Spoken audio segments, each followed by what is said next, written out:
Welcome to Sane-ish, the podcast for people healing from trauma, addiction, abuse, mental health struggles, grief, narcissists, and every other flavor of chaos life can throw at you, and somehow still functioning, mostly.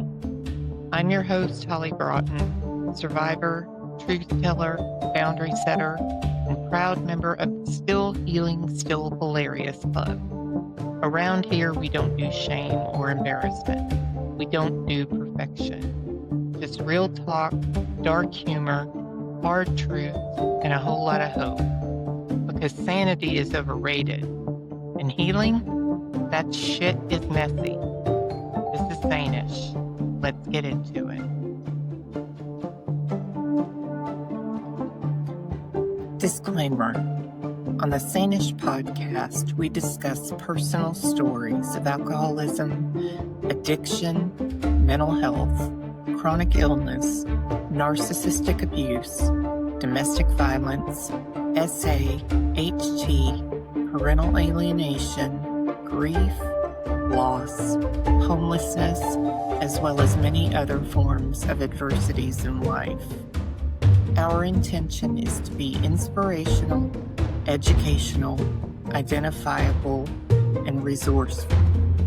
The views and experiences shared are in no way meant to praise or condone any illegal or harmful behavior.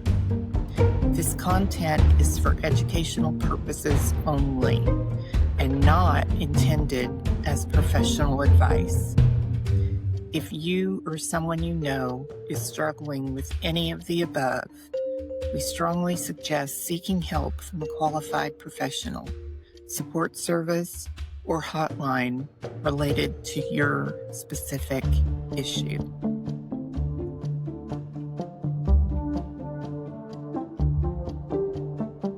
Hi, everybody. Welcome back to the Sane podcast. And today I have a friend of mine. Her name is Katherine Regalado, and you probably recognize the last name. She is related to the very first guest that I've had on my show. You probably remember Jabez on the first 3 episodes, and she is here to tell her story, and I'm so grateful that she said yes. Jabez was very excited. She highly suggested her, and I had to jump on the opportunity. So anyway, I want to welcome her and have her tell her story. So please welcome Katherine to Sane-ish. So welcome, Katherine. Thank you so much, Holly. Yes, my name is Katherine Regalado, and I am a woman in long-term recovery. And thank you for having me today. So I guess I'm just going to start from the beginning. Yeah. Go right. Yeah. So I am from an itty bitty town, a little tiny town in South Texas called Kennedy, very rural community. My parents both met in dental school, and they moved out to this rural community to start their own dental practice there. So I grew up very connected to the little community of Kennedy and Karnes County. And I feel like for a long time, I had a really great life. I had a really great childhood. And I'm the oldest, so I'm the first child. So I had mom and dad all to myself for a while. And I think things changed a little after my mom started having more children. I have 2 younger sisters. Her mental health challenges really started to show up more after my sisters were born. And with the mental health challenges came substance use challenges. And my dad really threw himself into work. He had his own business, so he didn't have to come home. If he didn't want to come home, he could stay at the office until midnight. And we were kind of just stuck at home in a very neglectful atmosphere. I kind of had to be the little mommy, make sure, my sisters had baths and had their stuff ready for school. And yeah, that's just kind of how it was. I remember us playing. I mean, we played outside a lot in the neighborhood. It was a little town, safe little town. So we were kind of all over the place until the street lights came on. Hmm. We were gone as much as possible. And then when we would come home, You said you were the yes, oldest, right? Yeah. Usually a lot of the responsibility falls on the oldest. I'm the oldest too, yes. so And that's why I feel like now looking back at it, that we all had our own different view of how our home life was as a child. yeah. And mine's definitely way different than theirs because I was the oldest and I was the caretaker. And I did see a lot of things that they didn't see, and I did protect them from a lot of things so they didn't have to see it. We couldn't have friends over, and I always felt so weird because, like, when the neighborhood kids would come over and knock on the door, I always would have to, like, open my door and just stick my head out and talk to them because Oh. my mom she had a hoarding addiction to, like, shopping. She would do a lot of shopping, and then she would just dump bags everywhere, and so, I mean, our house wasn't dirty, filthy, but it was just packed with junk, stuff, Mm. just accumulated everywhere. You know, we had our own room, we got to do things. I was in ballet and tap and art and piano and all of these things, but I felt a lot of pressure with all of those things. I felt Mm. like my parents wanted me to be the best at everything. And I was always trying to prove my worth and always trying to prove that I could be good at all of these things, and be good at home. And my mental health started to not be so great. And I had a lot of anger outburst as a child. My dad ended up taking the door off the hinges. I had no privacy in my room. I started running away a lot. Not really running away, but more like sneaking out because I just wanted to get out. I wanted to get away from everything. I was going to come back, and I always came back, but I was sneaking out. My parents were very, very strict. They didn't allow me to go out and hang out with friends after I got older. You know, I wasn't allowed to have boyfriends, none of that stuff.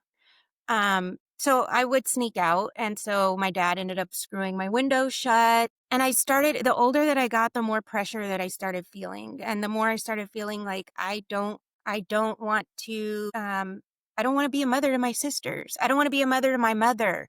I don't want to feel like nobody's ever there for me. Like my dad's always gone. My mom is just in the bed. Her drug of choice is downers. So, you know, she was always just in the bed, in the room, asleep. Mhm. And so that's when I started leaving the house a lot more and finding alcohol, Mm. finding cheap alcohol. I could buy a bottle of Mad Dog, $22.14. So that was finding, you know, the crowd, the older crowd that had cars and would pick you up and, you know, take you to buy alcohol and cruise around. You know, there's nothing really to do in a little town but cruise around back roads and drink. And I Mhm. loved it because it's just this amazing escape from the chaos of my life at home. So from there, it kind of led into one thing to another. You know, I started seeing an older guy. I was a freshman in high school, and I started dating a senior football player. And he introduced me to cocaine. And I still remember that I didn't have any like fear or reservations or like second thoughts. Should I do this or not do this? I was just like, yeah, let's do this. And once I did it, I felt even more euphoric than I did on alcohol. And I just thought, like, wow, this is just the greatest feeling. You know, I feel happy. I'm not worried about anything else that's going on in my life. Like nothing else matters. So I started getting more and more into it and doing it at school, taking it to school, sharing it with friends. Was pretty much passed out all the time. And I would get into her purse and, you know, I would say, you know, Mom, I'm taking $20, knowing that she has no idea what I'm saying, or even if she's even awake to hear me. But Mom, I'm taking $20. And so, you know, that got me more into playing around into drugs and alcohol. And the further that I got into that, I finally just decided I started getting into some legal trouble. I was in juvenile justice system. I was kicked out of school. I was put into boot camp. That's where I did a majority of my high school was in boot camp. Well, before that, I guess they could see a train wreck starting to happen, so they sent me to all-girls Catholic boarding school. Mm. I spent almost a year there, ended up getting kicked out. So that's when I got into legal trouble and went through boot camp, went through juvenile probation, all of that stuff. And I just finally That got to a that, like, point. after was that, like, after your freshman year? Or was This that was during your into sophomore, junior year. Yeah, I spent a lot of time in the juvenile um, corrections. So after that, when I completed all of my juvenile stuff, um, I just really still did not want to be at home.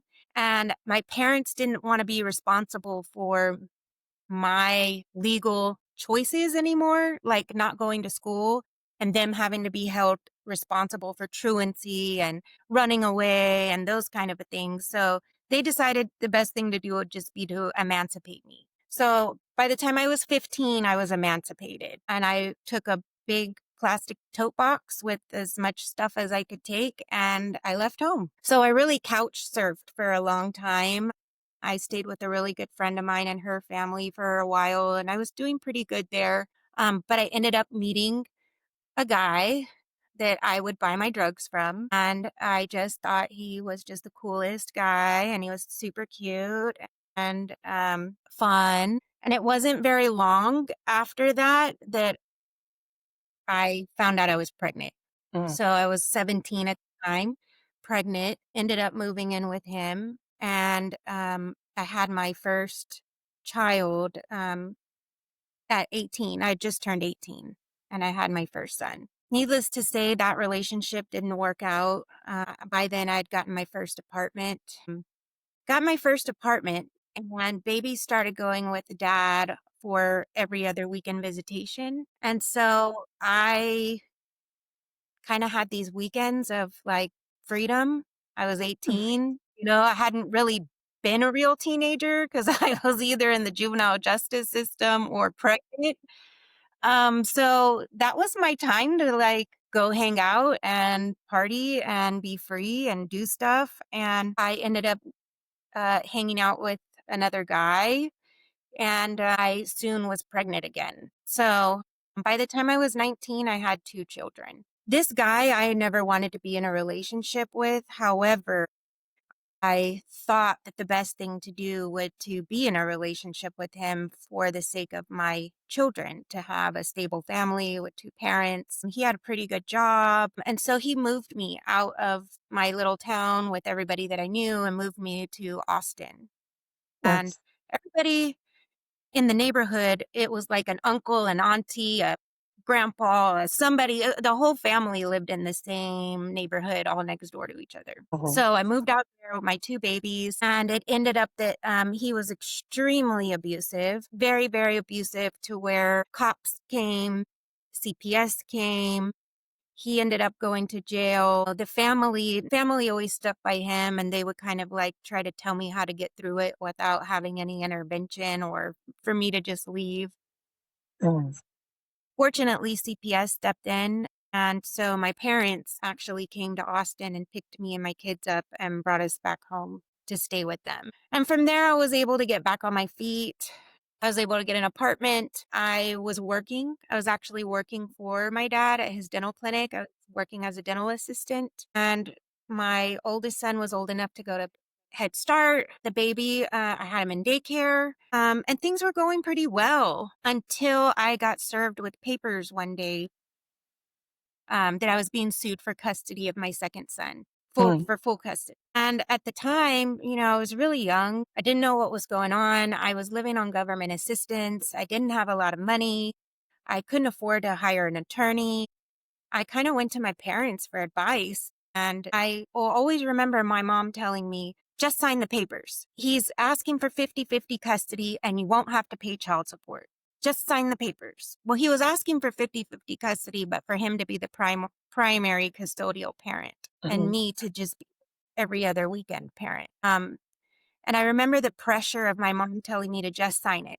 And somewhere in between all of this, I ended up on adult probation. So I was on probation. His family was constantly calling CPS on me, constantly calling my probation officer.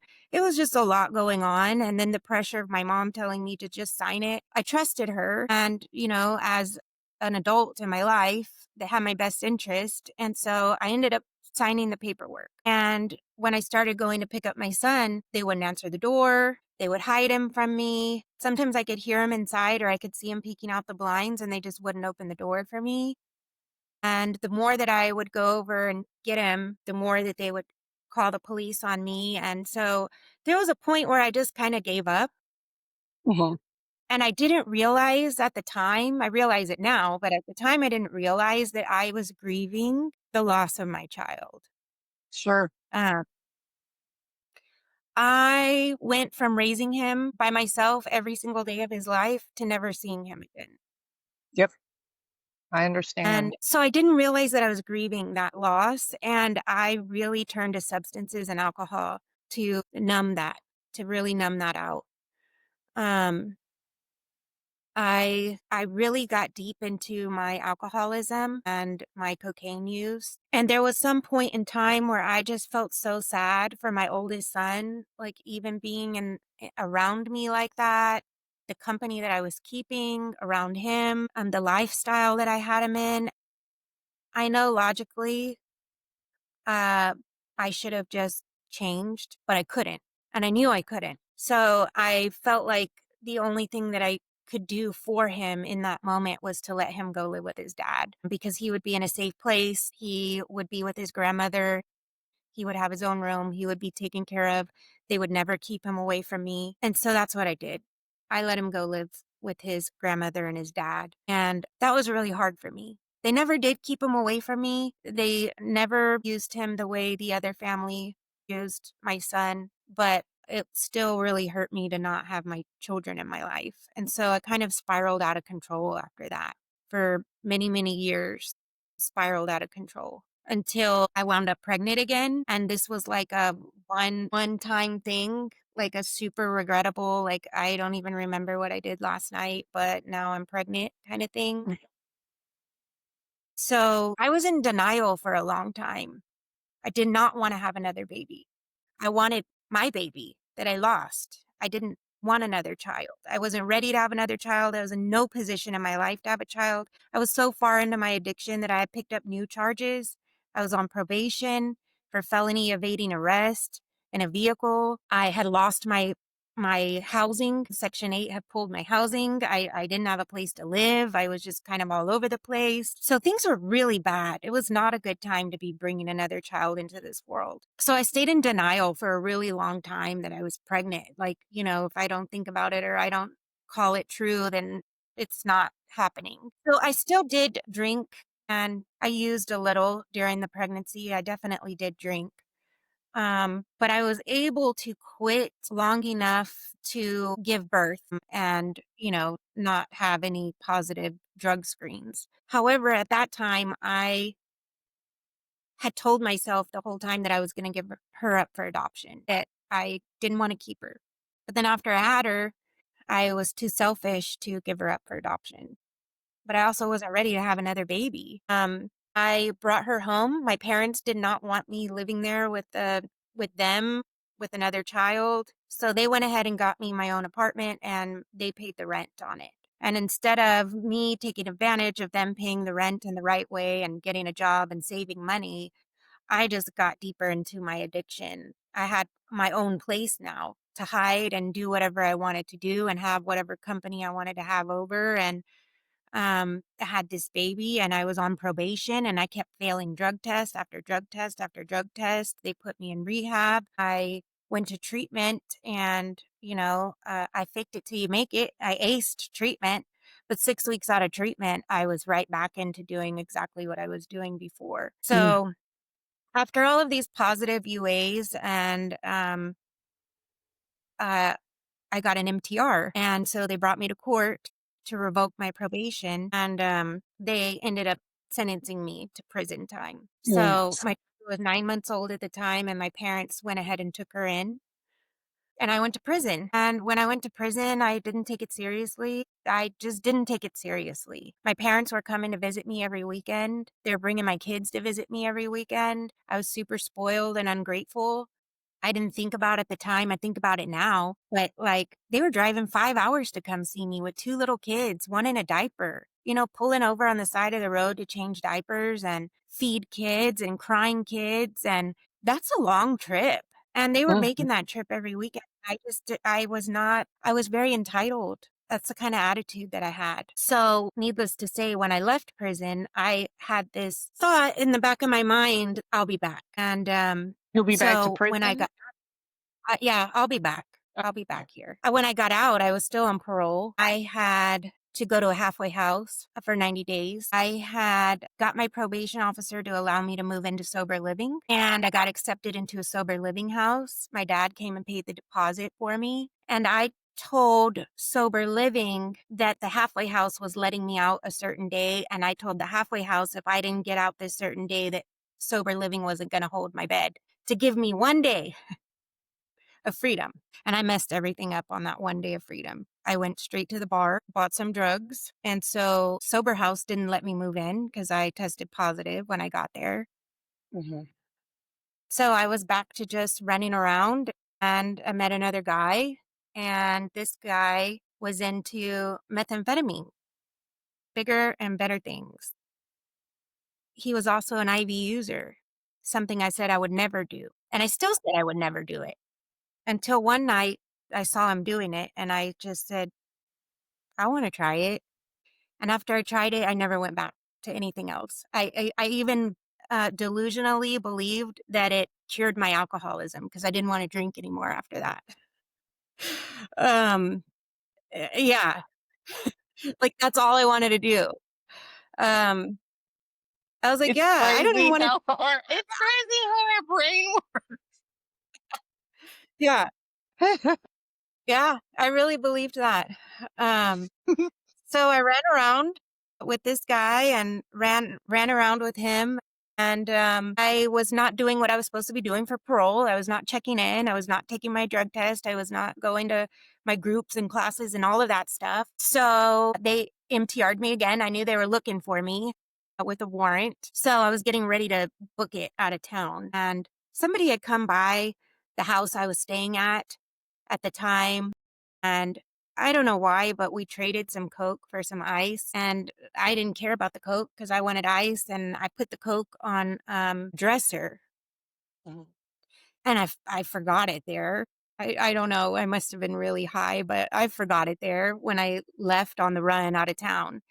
And so when the cops went to that house and kicked door looking for me, they found the cocaine on the dresser. They also found some legal documents of mine in that room from parole or whatever, that had my name on it. So I didn't know, but now I know. In the state of Texas, if there's drugs in the same room as a legal document with your name on it, it's possession. Oh, Lord. So now I picked up a possession charge. I've got a warrant. I've got new charges, and I'm running. I'm running all over San Antonio. And I think that was like the hardest, absolutely the hardest time of my life was being on the run, trying to figure out places to sleep, trying to figure out how to eat, trying to figure out how to get my next fix, trying to figure out where to get money, just Mhm. trying to survive.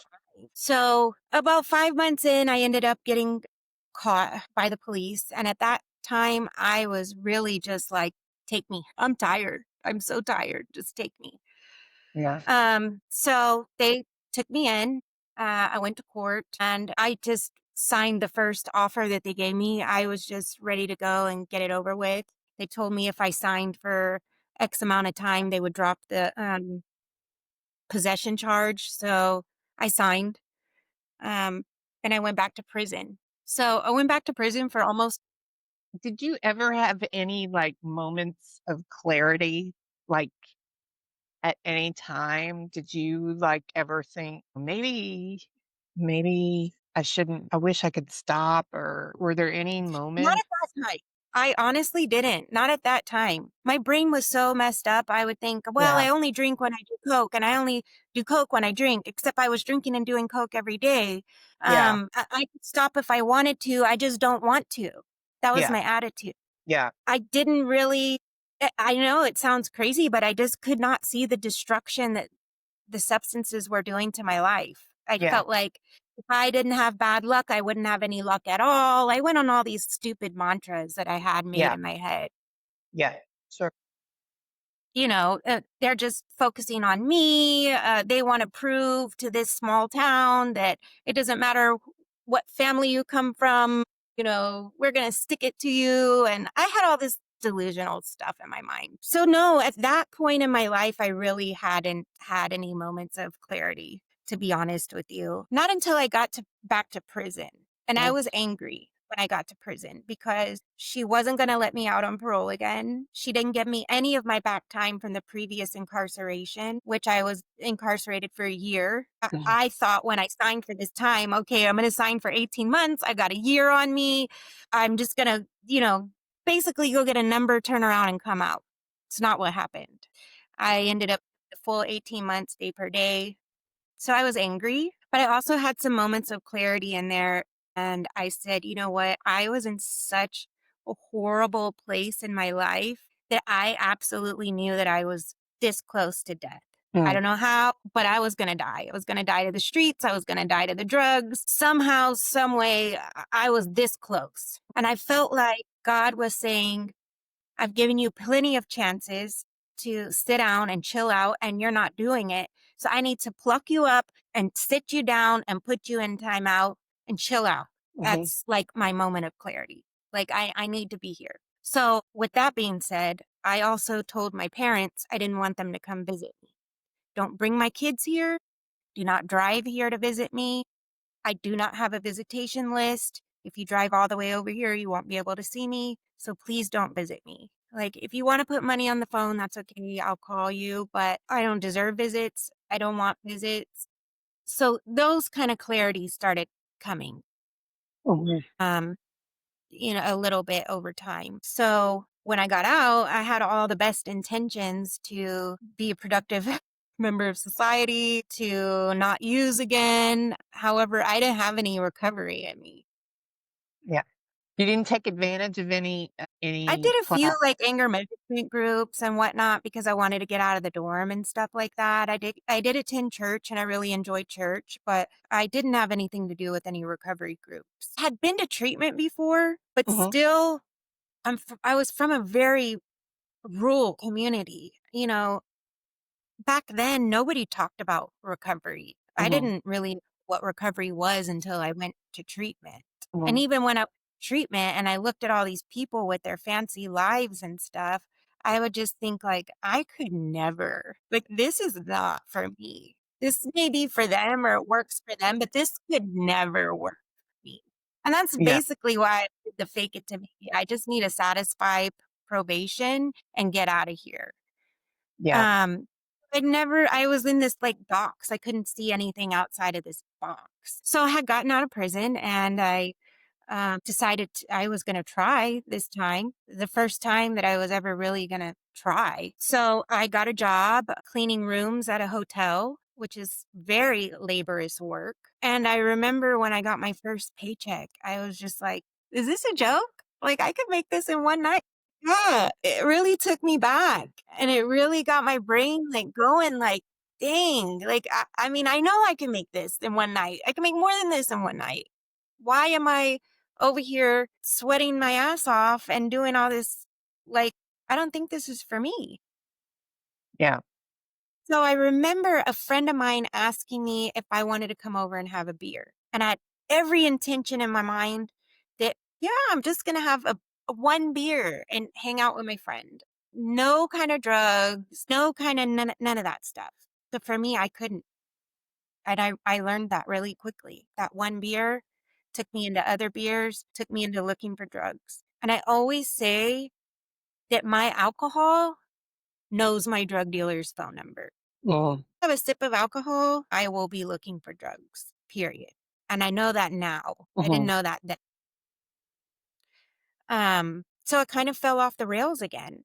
And, my daughter was 3 by this time. She looked at me like a big sister. We didn't have a mother-daughter relationship. I never really bonded with her after she was born, like a mother-daughter bonding because I was into my partying and all that other stuff. My parents still had her, and I still hadn't seen my other son in years. My oldest son was growing up without me. I was, in and out, quick visits, hi and bye, made sure that he would be able to see me, but not anything like a mother should have been doing for their child. So as I'm getting lost in this world and this cycle again, I meet another guy.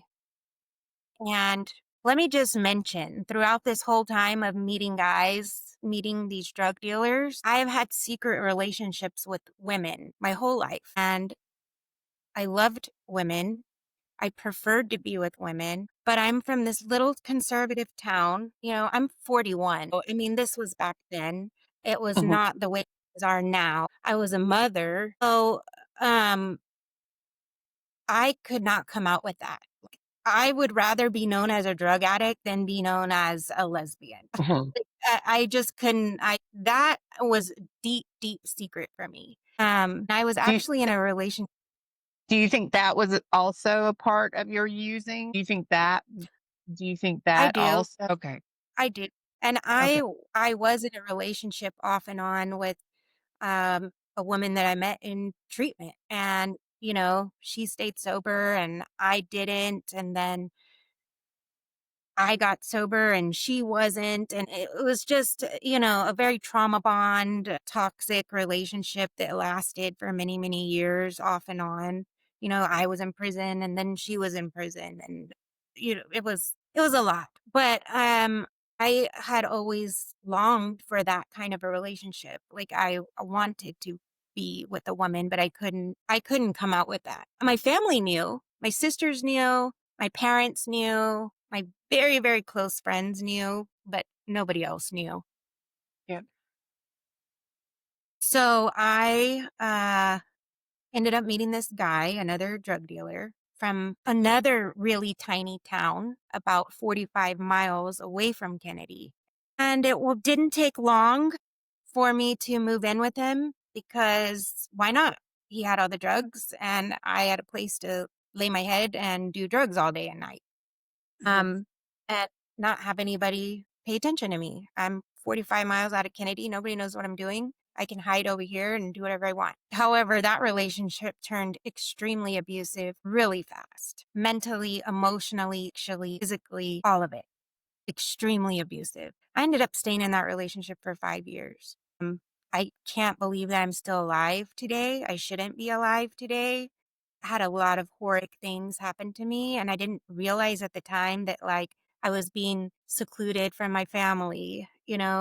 I had my own money. I had my own things when I met him, and I was, being cut off from all of that and put into this relationship. And when he would hurt me very seriously, I would call my mom or my dad to come bail me out, come pick me up, come get me away from him. I would go and recoup for a couple of Mhm. days, shower, sleep, recoup, ice my face, bandage, whatever.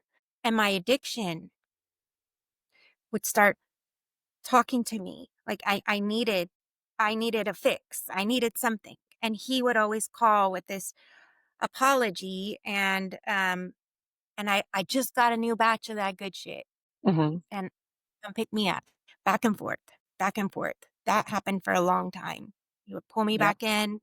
I would get away. He would pull me back. I would be so ashamed to leave my parents' house that I would leave like at 4 o'clock in the morning. I would disappear. I wouldn't tell them I was leaving. I didn't say goodbye. I just left. And they wouldn't Yeah. hear from me for weeks, months. And well, a common theme in this story, I got pregnant again. And I had told myself that this time, this was going to be the baby that saved me, which is pretty delusional because, I had 3 others. But this was going to be the baby that saved me. I was abused my entire pregnancy. I pretty much didn't have any prenatal care my entire pregnancy. And I also couldn't stop using. I had tried to tell myself, well, I'm not going to shoot up anymore. That's what I'm not going to do. I'm going to wean off and I'm just going to, smoke every once in a while. which is what I did. But like I knew in my mind, that wasn't the right thing to do. I needed to go to treatment, but I don't know why I just couldn't. To make a move. I was just so beaten down and worn down. I didn't know who I was anymore. I was called, my name was bitch for like 3 or 4 years straight. I was so lost in this like delusion of abuse and being told that I was this person that this other person made me to be. I didn't know any way out. I didn't have any hope. I was never brave enough to take my own life, but I definitely didn't want to be alive. And he ended up hurting me really bad, really, really badly again. So I called my parents to come pick me up. And I went home and I was pretty far along in my pregnancy at this time. It was about 38 weeks. I had nothing for this baby, no car seat, no diapers, no nothing. And I remember my mom coming into my room that morning and she told me that my grandma had died and she was going to go take care of arrangements. And my other grandma had Alzheimer's. And so my dad was going to go take her on a little outing out of the home. So I was there by myself. I was super sad that my grandma had died because my mom had asked me 2 weeks before that if I wanted to go see her. And I said, no, let's just wait till the baby's born and I'll take the baby to see her. And I didn't go see her. So um, I bought some meth and I did the meth and my water broke. And at home alone, my water broke. And the only thing I could think of was I should probably just have this baby here by myself at home because I'm positive for drugs. So I thought about it for a long time, how I was going to do it and that I was just going to have this baby all by myself. I mean, I already had 3 babies, so I was professional, but I started feeling worse. And I finally called somebody and asked them if they would take me to the hospital. So I ended up at the hospital. I called my mom to tell her where I was. Um, they did an emergency C-section. And when they do a C-section, they kind of hold the baby up, let you see them, and then they whisk them away. You don't get Mhm. that skin contact. So I didn't get to hold my baby. I didn't get to see my baby. They took my baby away and found out that he was testing positive for methamphetamine. And so I definitely didn't get to see my baby after that. But who I did get to see was CPS in my hospital room before I even had feeling back in my legs. And that was a horrible experience. There was this lady in my hospital room screaming at me about how dare I poison my child. And I can't get up. I can't walk because my legs are numb. She's trying to talk to my mom about stuff and they're whispering and I can't hear what's going on. And, I'm trying to get up and walk and I can't walk. And it was just a nightmare at the hospital. I still didn't have anything for this baby. I didn't even have a name for him. He didn't have a name for 3 days. My children's name are biblical. I do have a very close relationship with Jesus and I love him so much. I have a Luke, a Noah, a Gabriella. And so the last one, when he didn't have a name for 3 days in the hospital, I decided to name him Jeremiah. I love that book in the Bible. Jeremiah talks about how God knows us before we're even formed in our mother's womb. Mhm. He gives us hope for a prosperous life, not to harm us. And I felt like this was, I don't know, but I had some feeling in me that this was like my miracle child. And so I named him Jeremiah. Conveniently, they let me take him home from the hospital because it was Labor Day and they did not come to work. And I got released on Labor Day, so they did not take him. They let me take him home. So they came to visit me at home after I had him at home. And I was really bonding with him and I was staying off of the drugs. I was just so in love with my baby. And I was out of that abusive situation because I was staying at my parents' house and I was on a 30-day contract, safety plan. I couldn't Mhm. be with the baby. I couldn't take the baby anywhere, especially around the father. So I was like going with my parents to work and taking the baby with me and staying with him in the back of the office. And I was really thinking that things were going to be okay. My daughter was 7 by now. She was 7 years old. In the house too. So 30 days had gone by. Nobody came back to check on me. No CPS workers had come back to check on me. And baby's dad kept pressuring me that he wanted to see his son. And I thought, well, the safety plan expired. Nobody came back to put a new safety plan. So I was thinking legally, I guess I can take him to see his dad. Well, as soon as I took him to see his dad, CPS came looking for me at my house. Uh, And when my parents told them where I was, they called me and they said, if you don't get back here with that baby in 1 hour, we are going to call the police on you for kidnapping. So I had to drive the baby back 45 minutes, knowing that I had to give him away.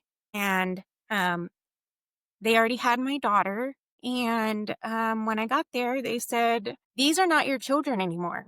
They're the state's children. And we need to go. And they put the car seat in the car. And I got to hug my daughter and kiss my daughter, and they put her in the car.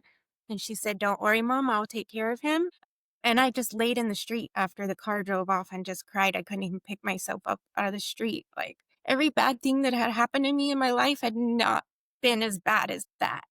I mean, I knew I could still see my son. I knew I could still see my daughter. But for somebody to actually take the kids away, it was very scary for me. I felt like such a piece of shit because I felt like that was on the other side of incarceration. Like, I had gotten my kids incarcerated and they're innocent. mhm. And they didn't have enough room in the foster home for both of the kids. So they only took the baby. They ended up putting my daughter in a children's shelter. She got head lice in that shelter. She had brought her baby doll with her, and all the kids made fun of her, teased her, bullied her. She was going to a little school where she had like 28 kids in her whole grade. And now she's going to school in San Antonio on this huge bus with all these kids, doesn't know what's happening, doesn't know if she's ever going to see her grandparents again, if she's ever going to see her mom again. It was a really, really rough time. And they told me, since my daughter had been living with my parents, that she may have a chance to go back with my parents, not the baby, but my daughter may have a chance. But if she were to have a chance, I was to have no contact whatsoever with my family. I couldn't text them, call them, and I was living with them at the time. So I agreed because I wanted my daughter out of there. So they took me to my parents' house so I could pack a bag, and they dropped me off at a gas station. So I didn't have my kids. I didn't have my family. I didn't have money. I didn't have transportation. I literally just had a bag of clothes and my purse. So I had to call my abuser back because I didn't have anywhere else to go. At that point, I'd been cut off from any friends and family for so many years. I couldn't just call somebody to come help me. So I called my abuser back to come pick me up and take me back with him. And that's when I ended up relapsing again. I started going to court for my kids. I was going to visitation. Hi. I was going to court. Hi. And so I decided, I have to get my kids back. I called the treatment center that I had been at previously, like years and years ago, and asked them if they would take me back. And they basically said, why should we? It didn't work the first time. Why is it going to work this time? And I remember breaking down, crying, and I said, because this time I hate my life. This time I really hate my life. So they gave me a chance. Of course, I had to wait for a bed. I had to wait 2 weeks for a bed. So I'm trying to get prepared to go to treatment. And my baby dad, my abuser, said he was already trying to put all these rules on me, telling me that I was not allowed to look for a job because I was just going to be meeting guys and being a whore, which now when I think about it, I'm like, I'm pretty sure he didn't want me to make money. Pretty sure he didn't want me to figure out that I could like stand on my own 2 feet. Right. So I remember thinking, once I leave, I will never, ever come back. Like, I won't see this guy again. I will never come back. Yeah. I made it to treatment super high. I was so high, I put my clothes in and out of the drawers about 10 times and finally just put everything back in my suitcase and shoved it in the closet. I mean, I was a mess. Detoxed for about a week and started going through treatment. But I was still living in this box where I could not see anything past this box. I had told myself that I was going to go to treatment. I was going to do everything that I needed to do. I was going to get my kids back. I was going to get everybody to stop paying attention to me and get out of my business. And once all that was done, I was going to go back to doing what I had always done before because that's all I knew. I didn't know anything else. Mhm. And I didn't feel like I could be anything else. And I would always I would think about the movie Titanic and how they invite Jack to go have dinner at first class on the ship. And he gets all cleaned up and dressed up and puts on the tuxedo. But everybody still knows that he's not one of them. Mhm. And that's how I felt on the inside. I was like, I mean, I could get sober and I could, do this and do that. But like, everybody's always going to know that I don't belong with the good people. Mhm. I could not mentally put myself there. I could not mentally put myself as a person in long-term recovery. I could not fathom Mhm. that. So I remember being in treatment, and about 2 weeks into treatment, I went to this meeting and I sat in the back in the way corner. I didn't want people looking at me. I didn't want people to see me. Uh, and I saw somebody there from my hometown. And mind you, I'm in San Antonio. This is not my little tiny rural community. And this guy is like somebody that I would have referred to as a dope fiend. And I'm like, oh my gosh, look at this dope fiend here with his wife. And she's dope fiend too. And he's presenting her with her 1-year chip. And I'm just like mind blown. And I'm like, what? Like, I remember these people like cleaning up dog poop and cans out of yards for, a dime a dope. And he was presenting her with her 1-year chip. I was mind blown. So it took me into that too, and I'm like, okay, I may not believe that a power greater than myself can restore me to sanity, but I see that a power greater than them restored them to sanity. So I'm going to be open minded. I'm going to be open minded that maybe there's something that could help me. I needed to see that. I really did. And after the meeting, I didn't want to see them. I didn't want them to see me. I didn't want to have to tell them that I had kids in foster care. I didn't want to have to tell them that I had a brand newborn baby that was in foster care and that I was using drugs while I was pregnant. I was so ashamed of myself. I didn't want them to see me. Um, but they saw me and, they came and hugged me and talked to me, and they actually started visiting me at the treatment center and getting me connected with the recovery community. And, just making that new connection with them was just, really just mind blowing. So I continued going through treatment and I graduated treatment. I didn't have any money. I didn't have a job. I didn't have a car. I didn't have an address. I could have gone back home to my parents' house because that was really the only place I had to go. But I told myself, if I go back there, I'm not going to make it. My parents are my biggest enablers. They will let me live in their house. I have my own room. I can use their car. I can borrow money that I never pay back. They let me do drugs in my room. They have never once in their life called me a drug addict or told me that I needed to go to treatment and get help. My whole life in my family, it's like, if you don't talk about it, it doesn't exist. That's everything in every part of my family. You don't talk about it, it doesn't exist. So they were my biggest enablers. It's like an addict's paradise. And I told Mhm. myself, if I'm there, I'm not going to make it. I know I'm not going to make it. And I didn't even have enough money to move into sober living. And I still, at the time, was not allowed to have any contact with my family. So I heard about a halfway house that was close to the treatment center that I could live at for a certain X amount of months and start working and saving up money. But I had to, follow rules and things like that. But it was in walking distance to outpatient. And I said, I'll do it. I'll do it. And it was like a shelter. It was like a room full of, well, like how it was in prison, a room full of beds, bed, bed, bed, bed, bed. You have a little space under your bed for your belongings. And that's how I lived. But I was still going through court with the kids. I was doing visitation. I was going to outpatient. I started riding the bus and working at the Dollar Tree. I absolutely hated that job, but I was able to make a little bit of money. I was bussing tables downtown. I had 2 jobs. I wasn't even a waitress. I was a bus girl taking the bus, but I saved up enough money to be able to move into sober living. I had my deposit, my rent. So I got accepted into a sober living house and I was able to move out of there. I remember going through court and the CPS caseworkers kept recommending adoption to the judge. And I'm like, I don't understand. Like, I've done treatment, I've done outpatient, I've done counseling, I've done visitation, I've given you clean drug tests.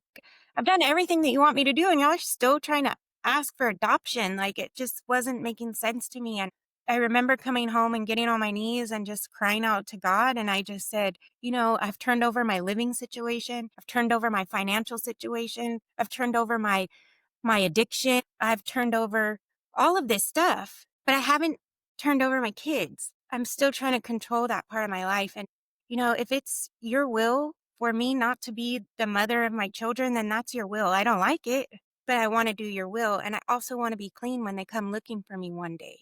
When they come looking for me, I want them to be able to find me and for me to be in a good place to be able to connect with them. And that's where things really changed for me. And you know what? Let me actually back up a little bit. Right before that happened, I stupidly, I had the drugs and alcohol out of my system, but my brain was still not Mhm. all straightened out.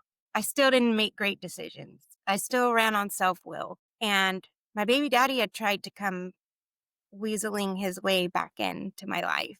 And I worked really hard in the halfway house to earn an overnight, and you had to do all kind of things and jump through all kind of hoops to earn an overnight pass. Mhm. So I did all these things, an overnight pass, just to go spend the night with him.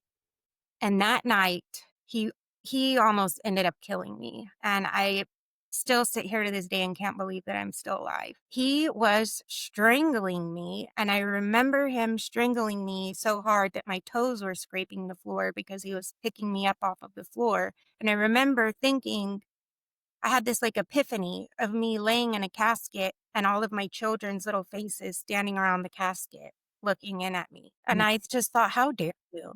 How dare you do that to them? You've already put them through so much. And how dare you put yourself in this situation and do that to them? I was so mad at myself. I was more mad at myself than scared I was going to die. Yeah. And I don't know how this happened, but there was a knock at the door and it was the police. And I'm telling you, this little cabin that we were in was in the middle of nowhere. It was 15 miles to the nearest store. We didn't have neighbors. But apparently the police had been watching him for some months. He had sold dope to an undercover police officer and they came and kicked door. Wow. Stopped him. I got to tell them that, you know, I got to get back to my halfway house. They said, ma'am, we know that you haven't been staying here. We've been watching him for months. Get back to your halfway house. So I went back to my halfway house. I walked in with my head down. I didn't want anybody to see my face, my black eyes, everything in my neck. But I started thinking about it and I reached out to my sponsor at the time and I decided to reach out to my caseworker too. And I knew that Mhm. I had a chance to lose kids by telling her the truth that I had Mhm. gone back there. But I felt like in my spirit that I wanted to start being honest about things. And the parts of my life that I wasn't being honest about were the parts of my life that were still a mess. And I guess I didn't know how to handle those parts alone. And I needed Yeah. somebody to mentor me. I needed to be honest with these things. If I couldn't be honest with myself, I couldn't be honest with anybody else. Mhm. And so my caseworker actually took me back to that little tiny town and she helped me to press charges on him. And surprisingly enough, I met a really, really nice detective that actually helped me. And I was so ashamed of everything. And I told him, I never called the police on him before because I just always thought that y'all would look at me like I was just a trash drug addict. And I put myself in this situation and I deserved it. I never thought that like I would actually get any kind of help. And he stayed by my side. He worked with me and he ended up putting him in prison for 2 years. He made it a stipulation with the courts that when he got out on parole, a part of his parole was he was not allowed to contact me whatsoever. If he were to even text me, then he would be revoked. So, Wow. whole problem from my life, this big problem that I didn't know how to deal with on my own was just removed completely. I Wow. didn't pick up any dope. I didn't die. This problem was removed. Like God was really working in my life. And that's when I said, you know what? Like I see you, God. Like I feel you. And if it's your will not for me not to be the mother of my children, then I trust you. Yeah. And that's And where plus, you things told really the changed. truth. That was from you telling the truth. Yeah. That's awesome. So I kept going through court. I had an amazing attorney. I felt like she was like one of the only people that believed in me from day one, even before I had gotten into treatment. Even if she was just faking it to be my attorney, I still felt like I had somebody in my corner. I felt like I had somebody that believed in me. and she fought really hard for me. My son was going through a lot in foster care. There was a lot of things that were happening to him in foster care um, that were really bad. So when we went to court, she was able to bring up these things that had been happening to my son and to tell, the judge that I had followed through with everything that I needed to. All the boxes were checked, everything was done.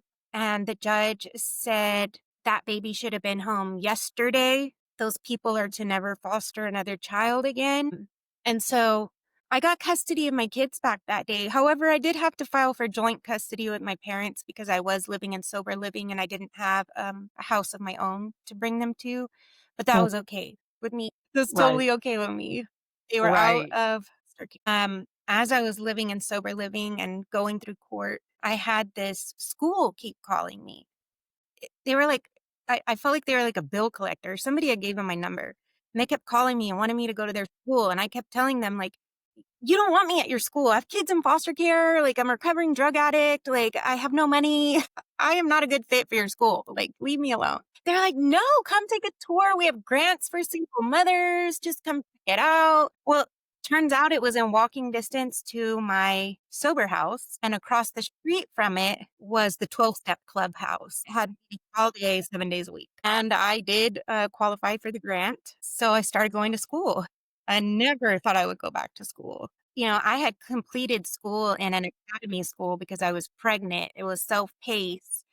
I think I took the GED test and they gave me my last 6 credits so I could get my diploma. So when they told me I needed to have a computer, I started crying. I was like the oldest person in class. I didn't know how to use a computer, but I just kept putting one foot in front of the other, right? I just Yeah. kept doing, yeah, I learned that throughout my recovery. If I just did shit that I didn't want to do, things were going to get better. I don't know how that worked, but it worked. So I kept doing shit I didn't want to do. And I actually started having fun in school. It was a trade school, dental assisting. I already knew how to be a dental assistant. I'd done it for years with my dad. But I had so much support from my teachers and my professors. And I used to come in and I would bring my 6-month chip and they would be so happy for me. And I bring my 9-month chip and they would be so happy for me. And so they kind of like followed me through my recovery journey and were so supportive. And it was just such a great place to be. And I could take my homework across the street to the clubhouse and I could hit meetings and I could do homework and things were starting to get better. My dad was trusting me and he gave me his vehicle, one of his extra vehicles to use. So he hired me on back at his dental clinic and I would drive from San Antonio back and forth. I would stay a couple of days at their house and then I would go back to my sober living. And that was working out for a while, but it worked until it didn't work. I said, I'm not finding my passion in dental assisting. It's what my parents did. It's what I've always known, but it's not fun for me. Mhm. My passion is recovery. Love recovery. Yeah. So I put an application in at a treatment center to be a tech. I just wanted to get my foot in the door somewhere. And they gave me a chance. And it was really crazy because I think I had worked there for like 2 days and then they had massive layoffs and I was one of the layoffs. I was like, you're not going to do this. I already quit my other job. Like, no. And I said, okay, well, when y'all find out y'all need some help, call me back. And for some reason, and I had an amazing supervisor, for some reason, that supervisor called me back the next day and he said, you know what? Come on back. So out of all these people that got laid off, he called me back. And I ended up staying at that treatment facility for 5 years. Wow. They had a detox, residential, sober living. I didn't stay there 5 years full time, but once I left to get another full-time job, I still couldn't leave them. And I stayed on as PRN and I would Mhm. work on the weekends and stuff. But, from there, all my kids were there to watch me graduate and walk the stage. And that was huge. And I just, I remember my son being so proud of me. And at this time, he was like 15 and he was really proud of me. And that felt really good. And so I started working at a detox facility for an even bigger company. And at that time, my son was getting a little bit older and he started getting into substance use. And so I was with him doing all the things that parents do when their kids are going through substance use, knocking on doors at trap houses, trying to find where he is, following him around, putting him in treatment, him leaving treatment, me putting him in another treatment, threatening him, begging him, crying, doing things that I probably shouldn't have been doing because I had no boundaries. I had no experience with this. I didn't know how it's totally different when it's your child. Um, and he just didn't get better.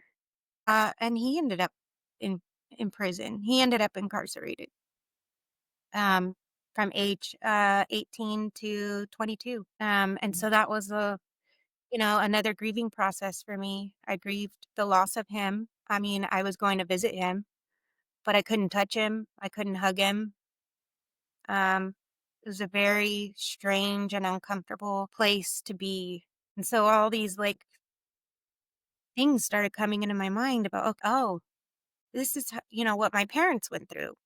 Mm. And my daughter, she has a lot of mental health diagnoses. She's on a lot of medication. She's on the spectrum. She's got a lot of issues, and she is now currently incarcerated. She went to the state hospital for quite a while, and she got kicked out of the state hospital for fighting, and so they decided to just keep her in detention. So, it's been a struggle with the oldest two. And, I'm currently working at a place now where I am a case manager for youth age 18 to 24. And sometimes, I can get really caught up and like love all these children like they're my own. And here I am helping all these kids. And, my kids are really going through a lot. Um, Mm. I've tried everything that I could possibly try in my own power before we got to that point, especially with my daughter. We were multiple stays in and out of mental hospitals and suicide attempts and going to the school and talking to the principal and 504 plans and psychiatry appointments and, you name it, we did all of it. But with that being said, I also really felt very empowered when I got this job as a youth case manager because I thought I used to have caseworkers in my life taking my kids away from me. And now God says, I trust you with a caseload of 20 children. Yeah. Hey, yeah, here you go. Really, Full really neat. circle. Yeah, full circle, sister. So I was able to get my MHPS, my mental health peer specialist certification. I got my recovery support certification. I was a recovery coach for a long time at a company where I got to do some work with all the specialty courts. So I was actually back in these courts that I used to be in. And I was even a recovery coach and showed up to court with a participant who had the same judge as me and the same child ad litem as me. And I know they were shocked as hell to see me. They didn't say anything, but I could see it on their face. Yeah. I got to work in the drug courts. I got to work in the reentry centers. I got to give a presentation to the DEA on overdose prevention and why language matters. Places I never thought I would be ever on that side, on the other ends, I got to do some really cool experiences. I worked with SA Fire Department, where we would connect with participants within 24 hours of an overdose and help them to start getting on Suboxone and, get into the clinic and get recovery support services. And even if they didn't want the treatment, a lot of them just loved having somebody that was non-judgmental and could relate and would just be there to talk to them on the phone. And I loved being that person for them. I mean, all of these experiences that I've had, it just drives my passion and fuels my passion so much. I love to be a part of this community and to be a part of the helping field. Right. And, Yeah. the kids that I work with now, I work with young adults, age 18 to 24, who are experiencing homelessness. And most of them are aging out of the foster care system. They don't really have a support system. They've never really had, that family system, just teaching them basic life skills. And that's where those instincts get to come out of me, that those deep-seated motherly instincts that I have so much or had so much guilt and shame that I carried around with me for so long of like not being there for my own children. I get to do that today. And I do get to be there for my children. And actually, my son is out of prison now. He's working. He's doing what he needs to do for parole. He's sober. And I became a grandma 3 weeks ago. Oh my gosh. Congratulations. You're too. Well, young mom, young grandma. Yeah. But something even cooler, well, not cooler, but something really cool is, along this journey, I got to spend a lot of time alone and be single and be a single person after jumping from toxic relationship to abusive relationship to trauma bonded relationship, and me never knowing how to be alone, me being afraid to be alone, me not knowing who I was by myself, me not knowing what I like to do, who I was as a person, what my hopes and dreams were, what goals did I have for myself, what did I like and didn't like, just didn't know who that person was. And it was a lot of fear.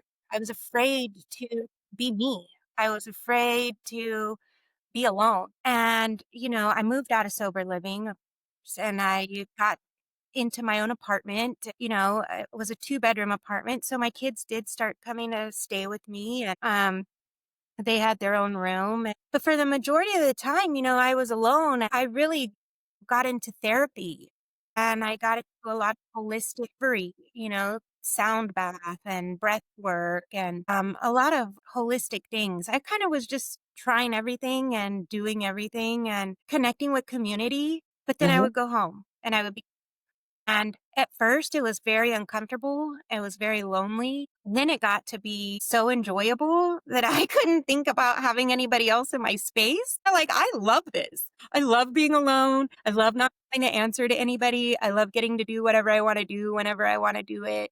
Like, I felt so empowered. I just felt like I was just living this life as this empowered woman who was independent and doing these things on her own. Things that, I was always told by my abusers that I could never do alone, or, things I had believed about myself that I could never do alone. So I had been Well, alone for you probably about got to learn about yourself. You probably got to learn you probably got to know yourself at that time. definitely like me. I got to enjoy the Exactly. person. So after being alone, I was alone for like about 7 years and I didn't even really, to be honest with you, I really didn't even do the dating stuff to really, maybe here and there a little bit, but not really. I just wasn't into it. And then I was scrolling through Facebook one day and I saw a comment somebody made on somebody's post. And I can't remember for the life of me. I wish I could remember what it was. But I just thought, wow, who said that? Like, that was incredible. Like, that was so deep. And so, so I started, doing my little search, clicked on the person, and I saw the person and I was like, she is cute. Oh, I like her. So I start, spying and I'm like going through her profile and she's got all these amazing things going on. She has her own business where she's like a trainer of the certifications that I hold, and she's an LCDC, and she's a recovery support specialist and PSS, and all these things that like align with like things that I align with, and I'm passionate about, and I'm like, and she's cute, and I never send anybody friend request. I don't even accept friend requests from people that I don't know. I have a very small amount of friends on Facebook. But I was like, no, I'm going to request her as a friend.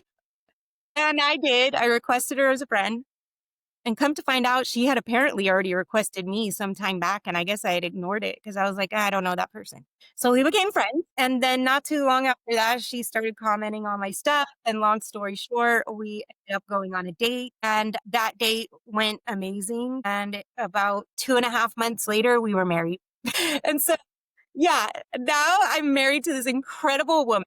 We've been married for almost 2 years now. I absolutely adore and love her, and I cannot wait to be old ladies with her. She is just the most incredible person. And We bought our first home a year ago. So we are officially homeowners. Awesome. It's really incredible when I think about, how used to not have an address and now I'm a homeowner. We got a tax bill the other day to pay taxes on our home and like, Great. okay, let's taxes. We own our own house. Great. The joys of owning a home. Here's your taxes. It's been That's so fun. awesome. I've had some great experiences with my wife and, we've been traveling a lot and that's something that I have never done in my life. I've never been anywhere. I've been in an addiction since I was 16. I have never experienced anything outside of that small community that I've been in. And so getting to share these experiences with this person who just loves and adores me as well, I feel safe. I'm not in an abusive relationship. This is the first time I've ever been in a safe and healthy relationship. And I will tell you, being in a safe and healthy relationship takes work. It doesn't Yeah. just come easy, especially Yeah. when you're both coming in a relationship with a lot of trauma, a history of Right. trauma. But we love each other so much that, it's so rewarding to put in that work and it brings us so much closer together. And I just can't say enough how excited I am to get to spend my life with this incredible human. Well, she's pretty incredible too because she's flipped her life around too, just as much as you have. So, and y'all didn't have you got you didn't mention the fact that you didn't get married one time. You got married 3. And I finally came out, okay? So, of course, the way I come out, Facebook saying I'm married to a woman, it was the most freeing feeling ever. I was so not ashamed. And I think too, because I just was so incredibly in love with her and proud of her too, that I felt no shame. I felt no embarrassment. I felt no need to have to hide this part of me anymore. And it's just been such a freeing feeling to not have to hide that and to be able to have something I wanted this whole time and told myself, you're never going to get to have that because that part of your life is a secret. Mhm. But I get to have it today. Right, because you're in a different well, first because you're in recovery and you're in honesty. You're working a program of honesty. So once you do that, everything else falls into place, you know? Plus you had time to yourself and time to get to know yourself and like you said, love yourself. And then that's when everything Mhm. falls into place. So everything happens for a reason. So Yes. I feel like I change into a new woman every year. I'm constantly growing, elevating, changing. And so I'm figuring out different parts of me and yeah, constantly changing into a different woman. And I always think that the woman I was last year would be so proud of me. well, I mean, recovery it evolves all the time. It's ever evolving. I know that my recovery wasn't like it was 5 years ago. So it's always changing, always evolving. So it'll and if I mean it gets better all the time. So and you always learn. Really did. You always learn new stuff. So And that's something as I always stay open to learning. I do not know it all. I do not think I yeah. know it all. I absolutely love therapy.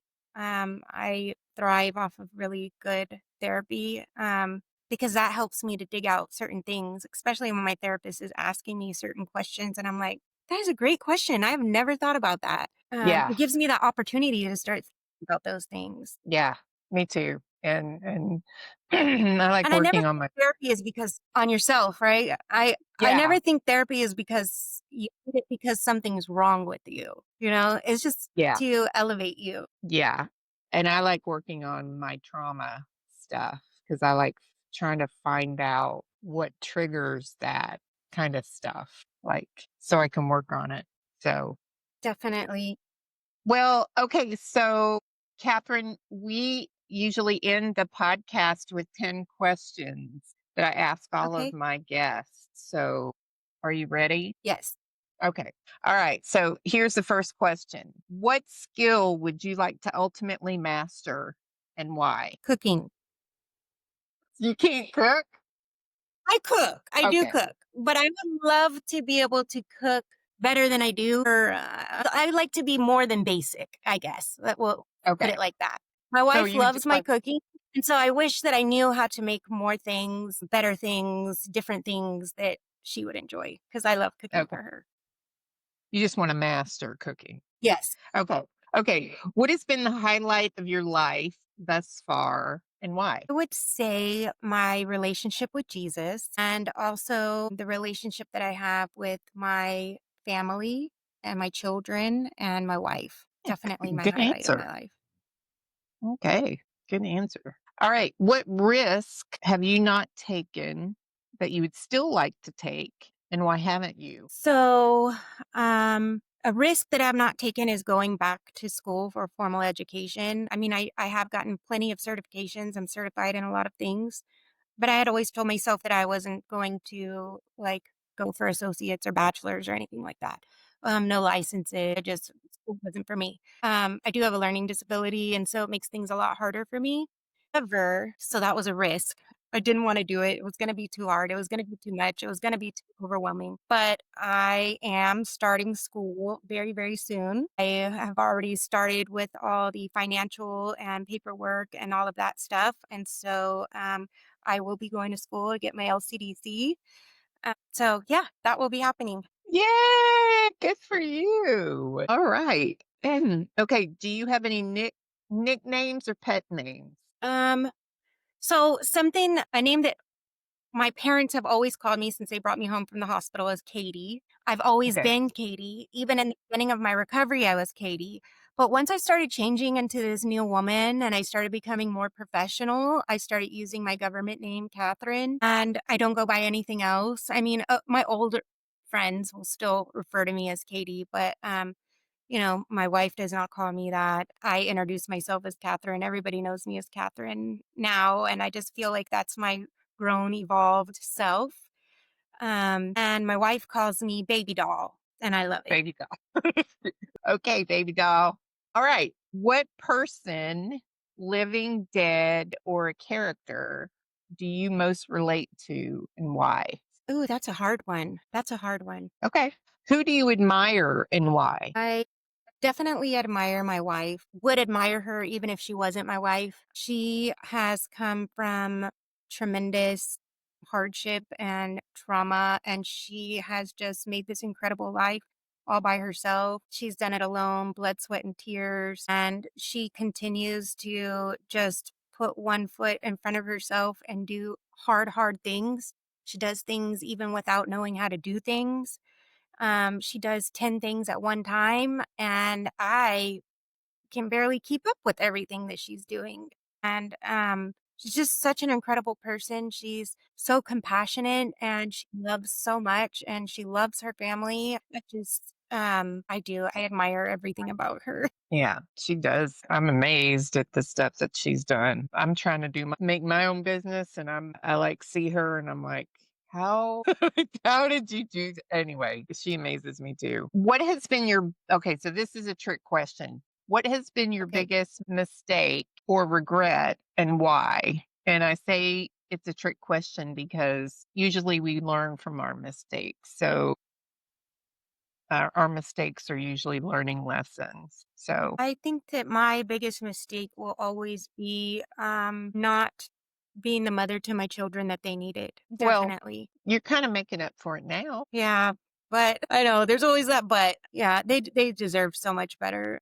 And, when I think about like my own childhood trauma and how it's affected me as an adult, and I just think that their childhood trauma is probably way worse than mine ever was. And yeah, this heavy stuff to carry. Yeah. Well, I mean, there's always time to, you know, to to do better, to make better. I'm Okay, always very so transparent with and open with them and apologetic to them. I have had them try to twist it around and use it as manipulation, so I do have boundaries with them, but yeah, I am never too prideful to apologize to my children. yeah, yeah. So, what is your favorite curse word? I guess the F word. You mean Chuck? I've been very good on this podcast. Yeah, I've kept it so clean. Girl, you have no idea what comes out of this mouth. Yeah, I've kept it so clean. I should have told you before you didn't have to, you didn't have Censor to, myself. yeah, you didn't have to censor yourself. Okay. This is a personal question for me because I like to know. It's just like a personal question, but I also like to know because in recovery, it kind of shows everybody that it doesn't matter where you come from. This disease doesn't discriminate. But do you know what your ethnicity or your heritage is? I actually did a one of those ancestry DNA kits. I got one for Christmas last year from Yeah. Jay, and it shows majority uh, Czech, which I pretty much knew that Czech from my mom's side and English from my dad's side is the majority.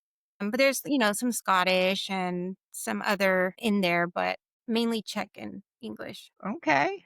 Czech, English, and Yeah, Scottish. there was a lot of Lady Catherines in my family tree. I was surprised. Really? Oh my gosh. Yeah, I took it all the way back to the 1500s, and so there was a lot of lady whoever's, but there was some Lady Catherines. Oh my gosh. Interesting. All right, last question. What would you hope your higher power, God, the universe, the creator, would say to you when you pass or you transition or you die? Good. I think you will be. I think you will be. And do you know what person, living, dead, or character do you most relate to? Have you thought about it? I don't know who I most relate to, but I know what person, one person who has passed away, um, my grandpa. I was so close to him. I don't think I've been close to anybody like that ever in my life. And it was devastating to me when I lost him. I was very young. I was 9 when he died. He just adored me, put me on a pedestal. I was just everything precious to him in his life.